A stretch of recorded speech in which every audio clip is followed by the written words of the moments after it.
जय हिंद दोस्तों। तो आज हम लोग बात करने वाले हैं डीप ओशियन मिशन के बारे में। तो हम लोग देखेंगे इसमें कि आखिर ये होता क्या है और भारत डीप ओशियन मिशन के ऊपर कैसे काम कर रहा है। इसमें ये भी देखेंगे कि ब्लू इकॉनमी क्या होती है और ब्लू इकॉनमी काम कैसे करती है, भारत का इसमें कौन सा स्थान है विश्व में। और इसमें ये देखेंगे कि डीप इकॉनमी को अगर हमें लेके चलना है इस मिशन को, तो इसके लिए भारत को क्या क्या चीज़ें डेवलप करनी पड़ेगी, कौन कौन सी टेक्नोलॉजी का इस्तेमाल करना पड़ेगा। देखेंगे भारत का कौन कौन सा राज्य है जो ओशियन में आता है, मतलब समुद्री हिस्से में आता है, कौन कौन सा राज्य समुद्र के किनारे है, कितना किलोमीटर तक है भारत के समुद्र के किनारे। और अगर ये डीप ओशियन मिशन कंप्लीट हो जाता है तो इससे कितने लोगों को बेनिफिट मिलेगा और क्या क्या चीज़ बेनिफिट मिलेगा और गवर्नमेंट इसके लिए हम क्या कर रही है। तो फिर करते हैं इस वीडियो को स्टार्ट। तो पहले तो डीप ओशियन मिशन का सीधे सीधे मतलब ये है कि समुद्र के अंदर जाके और पता लगाना कि समुद्र के अंदर है क्या, उसके अंदर से कुछ चीज़ें निकालना जो कि हमारे देश को बहुत ज़्यादा बेनिफिट पहुंचाए। जैसे कि जो कुछ भी धातुएं मिले वहाँ से, या तो कोई खनिज पदार्थ मिले, तो उन सब चीज़ों को निकाल कर और भारत की इकॉनमी को ठीक करना और इम्प्लीमेंट करना, यही है डीप ओशियन मिशन। मतलब कि समुद्र के अंदर जो भी चीज़ मिले उससे हमारे देश को फ़ायदा हो, या तो इलेक्ट्रिसिटी जनरेट हो जैसे, या तो शुद्ध वाटर मतलब प्योर वाटर मिले, तो जैसे भी फ़ायदा पहुँचे भारत को, तो यही डीप ओशियन मिशन। तो जो cabinet committee on economic affair ने मिनिस्ट्री ऑफ अर्थ साइंस को अप्रूवल दे दिया है डीप इकोनॉमिक मिशन को लेके। और इसका एम है कि समुद्र के अंदर जाके नई नई चीज़ों का रिसर्च करने के लिए कि आखिर समुद्र के अंदर कैसी कैसी नई नई चीज़ें हैं, कैसे कैसे खनिज पदार्थ हैं। हमारे देश के जो 9 राज्य है वो समुद्र के किनारे पड़ते हैं, जो कि जिसमें है गुजरात है, महाराष्ट्र है, कर्नाटका है, केरला है, तमिलनाडु है, आंध्र प्रदेश है, उड़ीसा है और वेस्ट बंगाल है। अब इसमें देख लेते हैं कि ब्लू इकॉनमी क्या है और वो डीप ओशियन मिशन में कैसे हेल्प करेगा। तो पहली बात तो भारत के कुल व्यापार का 90% हिस्सा समुद्र मार्ग के जरिए होता है और समुद्री रास्ते, नए बंदरगाहों और समुद्री सामरिक नीति के जरिए अर्थव्यवस्था को बढ़ावा देना ही ब्लू इकॉनमी कहलाता है।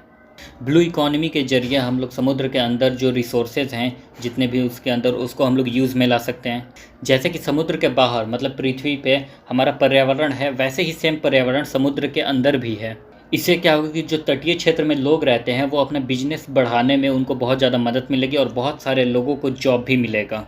भारत ब्लू इकॉनमी को यूज़ करने में विश्व का 6ठा देश है। भारत के पहले के जो 5 देश हैं तो उसमें पहला है USA, दूसरा है रशिया, तीसरा है फ्रांस, चौथा है जापान और 5वां है चाइना और 6ठे नंबर पे है वो भारत है।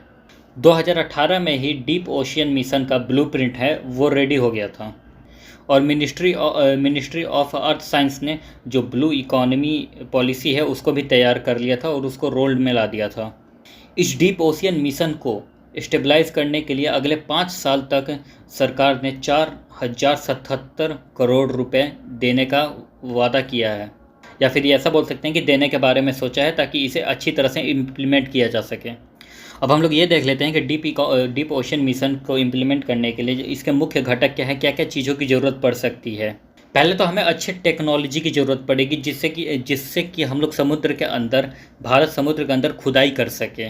क्योंकि जैसे समुद्र के बाहर जैसे अगर कोयला खोजना हो या किसी भी चीज़ को खोजना हो तो पहले खुदाई करना पड़ता है, तो वैसे ही समुद्र के अंदर भी खुदाई करने की ज़रूरत पड़ेगी।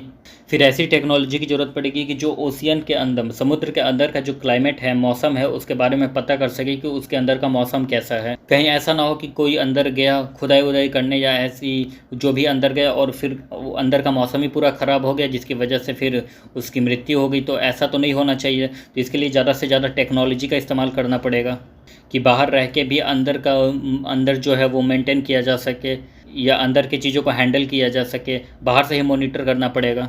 उसके बाद हमें ऐसी टेक्नोलॉजी लेके चलते हैं, हमें समुद्र के अंदर जांच पड़ताल करना पड़ेगा, उसके अंदर का सुरक्षा देखना पड़ेगा। कहीं ऐसा ना हो कि खुदाई करने गए और जिसकी वजह से जो समुद्र के अंदर जो भी जैविक चीज़ें हैं, जैसे भी बड़ी बड़ी मछलियाँ हैं, जितनी भी अंदर के सांप वगैरह वगैरह जो भी समुद्र के अंदर के जीव हैं, कहीं उनको हानि ना पहुँच जाए।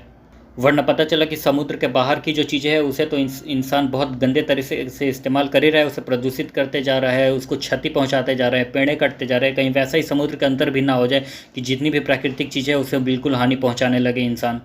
टेक्नोलॉजी ऐसी लानी पड़ेगी जिसके वजह उसके अंदर से जो एनर्जी इंप्लीमेंट किया जा सके, कहीं इलेक्ट्रिसिटी जैसे जनरेट करना, ऐसी सब एनर्जी उसके अंदर से क्रिएट किया जा सके। और फ्रेश वाटर, कहीं उसके अंदर फ्रेश वाटर मिल जाए तो ये बहुत अच्छी बात है, क्योंकि आपको पता है कि समुद्र का पानी पीने लायक नहीं है, बट उसे बनाना पड़ता है। तो कहीं ये बहुत अच्छी बात हो जाएगी, कहीं उसमें से फ्रेश वाटर बनाने की टेक्नोलॉजी आ जाए जो कि चीप एंड बेस्ट हो, ताकि आगे इन फ्यूचर में जैसे कि पानी का स्रोत घटते जा रहा है, तो कहीं पीने लायक पानी का स्रोत घट रहा है तो उसको पीने योग्य बनाया जा सके। एडवांस समुद्री स्टेशन बनाने पड़ेंगे। तो ऐसी ऐसी टेक्नोलॉजी का इस्तेमाल करना पड़ेगा डीप ओशियन मिशन को कंप्लीट करने के लिए। कंप्लीट क्या करने के लिए, इसे इम्प्लीमेंट करने के लिए पहले तो, ताकि इसे कार्य में लाया जा सके।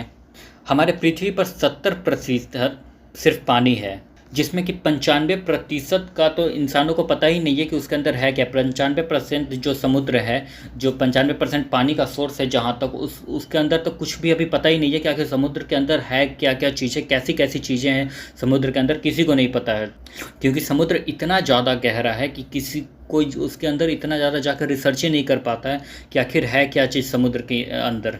जैसे कि मैंने बताया कि भारत का जो 9 राज्य है वो समुद्र के किनारे है, जिसमें कि टोटल 7,517 किलोमीटर जो क्षेत्र है वो समुद्र के किनारे वाले क्षेत्र में है।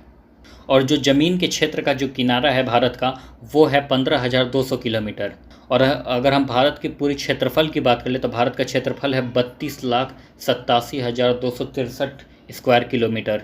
भारत की जो 30% आबादी है वो तटीय क्षेत्र में रहती है। और भारत के समुद्र में 1382 मतलब 1382 द्वीप हैं।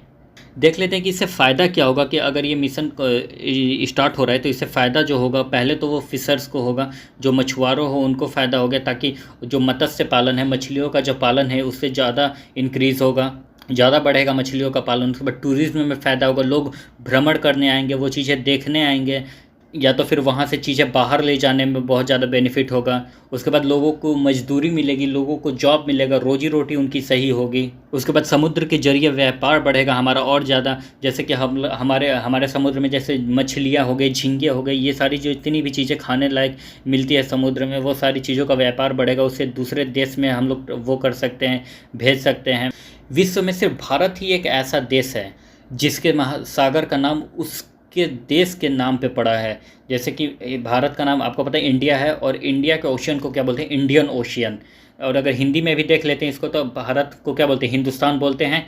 और इसलिए इसका जो महासागर है उसको क्या बोलते हैं, हिंद महासागर।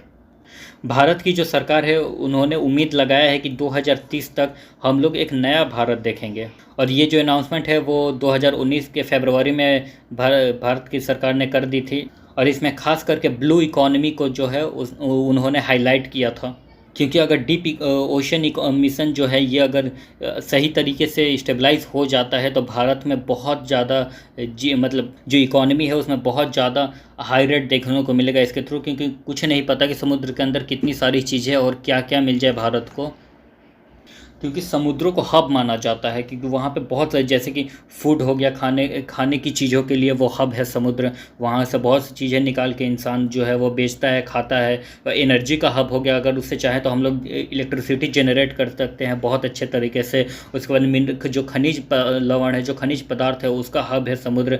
जो मेडिसिन है उसका हब है, उसके अंदर से जो खनिजें निकाल के जो जड़ी बूटियाँ हो गई या कुछ भी, उससे हम लोग मेडिसिन बना सकते हैं। तो इन सब चीज़ों का हब माना जाता है समुद्र। और अगर हम लोग बात कर लेते हैं सस्टेनेबल डेवलपमेंट गोल की, तो जो हमारा जो सस्टेनेबल डेवलपमेंट गोल है तो उसमें जो 15 नंबर पे आता है वो है लाइफ ऑन लैंड, मतलब ज़मीन के ऊपर जो ज़िंदगी है उसका। और जो 14 नंबर पे सस्टेनेबल डेवलपमेंट गोल आता है वो आता है लाइफ बिलो वाटर, मतलब जो समुद्र के पानी के अंदर की जो ज़िंदगी है उसके बारे में बोलता है ये सस्टेनेबल डेवलपमेंट गोल। तो देखते हैं कि फिर गवर्नमेंट क्या कर रही है इसके लिए और कैसे कैसे इम्प्लीमेंट करती है। तो फिर मिलते हैं नेक्स्ट वीडियो में। जय हिंद।